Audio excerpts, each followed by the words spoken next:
இவைகளுக்கு பின்பு யூதருடைய பண்டிகை ஒன்று வந்தது. அப்பொழுது இயேசு எருசலேமுக்கு போனார். எபிரேய பாஷையிலே பெதஸ்தா என்னப்பட்ட ஒரு குளம் எருசலேமில் ஆட்டு வாசல் அருகே இருக்கிறது. அதற்கு 5 மண்டபங்கள் உண்டு. அவைகளிலே குருடர், சப்பாணிகள், சூம்பின உறுப்புடையவர்கள் முதலான வியாதிக்காரர் அநேகர் படுத்திருந்து தண்ணீர் எப்பொழுது கலங்கும் என்று காத்து கொண்டிருப்பார்கள். ஏனெனில் சில சமயங்களிலே தேவதூதன் ஒருவன் அந்த குளத்தில் இறங்கி தண்ணீரை கலக்குவான். தண்ணீர் கலங்கின பின்பு யார் முந்தி அதில் இறங்குவானோ அவன் எப்பேற்பட்ட வியாதியஸ்தனாய் இருந்தாலும் சொஸ்தமாவான். 38 வருஷம் வியாதி கொண்டிருந்த ஒரு மனுஷன் அங்கே இருந்தான். படுத்திருந்த அவனை இயேசு கண்டு, அவன் வெகுகாலமாய் வியாதியஸ்தன் என்று அறிந்து அவனை நோக்கி, சொஸ்தமாக வேண்டுமென்று விரும்புகிறாயா என்று கேட்டார். அதற்கு வியாதியஸ்தன், ஆண்டவரே, தண்ணீர் கலக்கப்படும் போது என்னை குளத்தில் கொண்டு போய் விடுகிறதற்கு ஒருவரும் இல்லை. நான் போகிறதற்குள்ளே வேறொருவன் எனக்கு முந்தி இறங்கி விடுகிறான் என்றான்.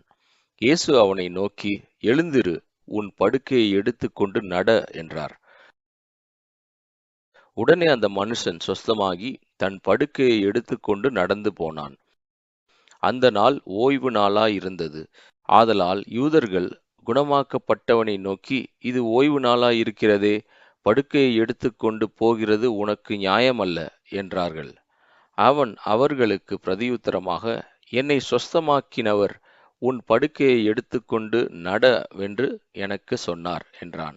அதற்கு அவர்கள், உன் படுக்கையை எடுத்துக்கொண்டு நடவென்று உன்னுடனே சொன்ன மனுஷன் யார் என்று அவனிடத்தில் கேட்டார்கள்.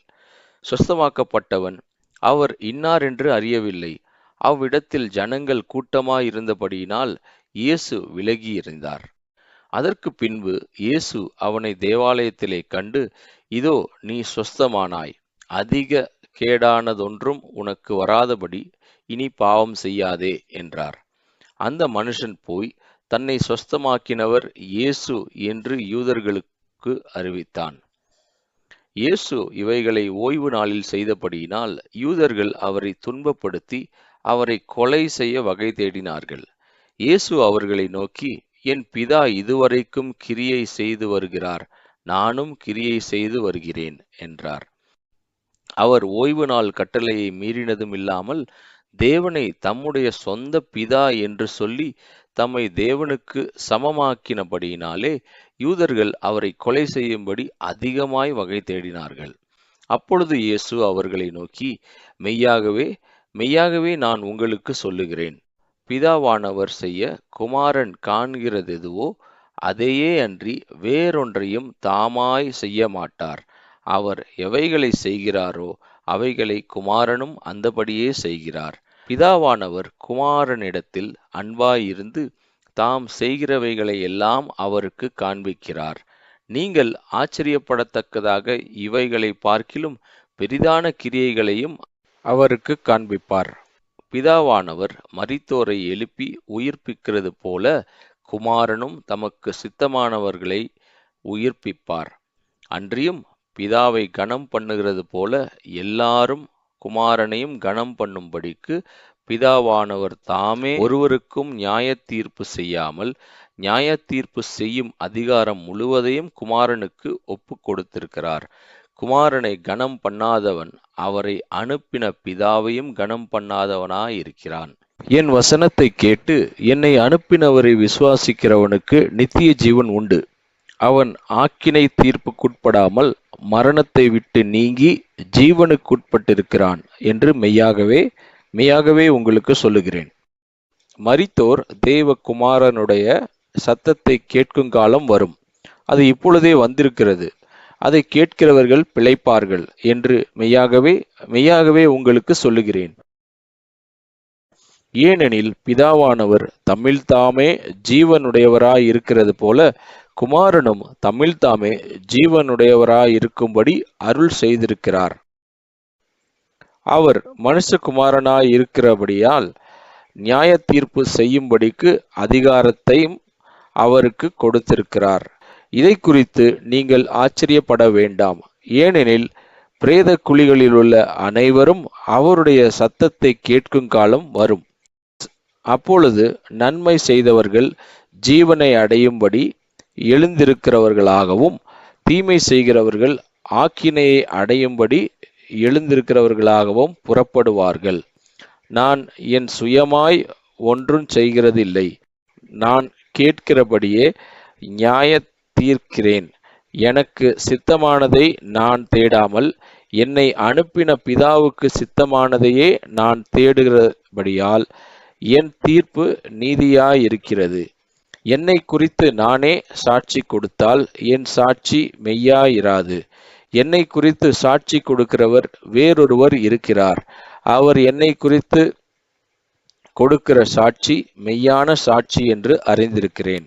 நீங்கள் யோவானிடத்தில் ஆள் அனுப்பி விசாரித்தீர்கள். அவன் சத்தியத்திற்கு சாட்சி கொடுத்தான். நான் ஏற்றுக்கொள்ளுகிற சாட்சி மனுஷருடைய சாட்சி அல்ல. நீங்கள் இரட்சிக்கப்படுவதற்காகவே இவைகளை சொல்லுகிறேன். அவன் எரிந்து பிரகாசிக்கிற விளக்காயிருந்தான். நீங்களும் சில காலம் அவன் வெளிச்சத்திலே களிகூற மனதாயிருந்தீர்கள். யோவானுடைய சாட்சியை பார்க்கிலும் மேன்மையான சாட்சி எனக்கு உண்டு. அது என்னவெனில், நான் நிறைவேற்றும்படிக்கு பிதாவானவர் எனக்கு கற்பித்ததும் நான் செய்து வருகிறதுமான கிரியைகளே பிதா என்னை அனுப்பினார் என்று என்னை குறித்து சாட்சி கொடுக்கிறது. என்னை அனுப்பின பிதா தாமே என்னை குறித்து சாட்சி கொடுக்கிறார். நீங்கள் ஒரு காலம் அவர் சத்தத்தை கேட்டதுமில்லை, அவர் ரூபத்தை கண்டதுமில்லை. அவர் அனுப்பினவரை நீங்கள் விசுவாசியாதபடியால் அவருடைய வசனம் உங்களில் தரித்திருக்கிறதும் இல்லை. வேத வாக்கியங்களை ஆராய்ந்து பாருங்கள். அவைகளால் உங்களுக்கு நித்திய ஜீவன் உண்டென்று எண்ணுகிறீர்களே. என்னை குறித்து சாட்சி கொடுக்கிறவைகளும் அவைகளே. அப்படி இருந்தும் உங்களுக்கு ஜீவன் உண்டாகும்படி என்னிடத்தில் வர உங்களுக்கு மனதில்லை. நான் மனுஷரால் மகிமையை ஏற்றுக்கொள்ளுகிறது இல்லை. உங்களில் தேவ அன்பு இல்லை என்று உங்களை அறிந்திருக்கிறேன். நான் என் பிதாவின் நாமத்தினாலே வந்திருந்தும் நீங்கள் என்னை ஏற்றுக்கொள்ளவில்லை. வேறொருவன் தன் சுய நாமத்தினாலே வந்தால் அவனை ஏற்றுக்கொள்வீர்கள். தேவனாலே மாத்திரம் வருகிற மகிமையை தேடாமல் ஒருவரிலொருவர் மகிமையை ஏற்றுக்கொள்ளுகிற நீங்கள் எப்படி விசுவாசிப்பீர்கள்? பிதாவினிடத்தில் நான் உங்கள் மேல் குற்றஞ்சாட்டுவேன் என்று நினையாதிருங்கள். நீங்கள் நம்புகிற மோசேயே உங்கள் மேல் குற்றஞ்சாட்டுவான். நீங்கள் மோசேயை விசுவாசித்தீர்களானால் என்னையும் விசுவாசிப்பீர்கள். அவன் என்னை குறித்து எழுதியிருக்கிறானே. அவன் எழுதின வாக்கியங்களை நீங்கள் விசுவாசியாமல் இருந்தால் நான் சொல்லுகிற வசனங்களை எப்படி விசுவாசிப்பீர்கள் என்றார்.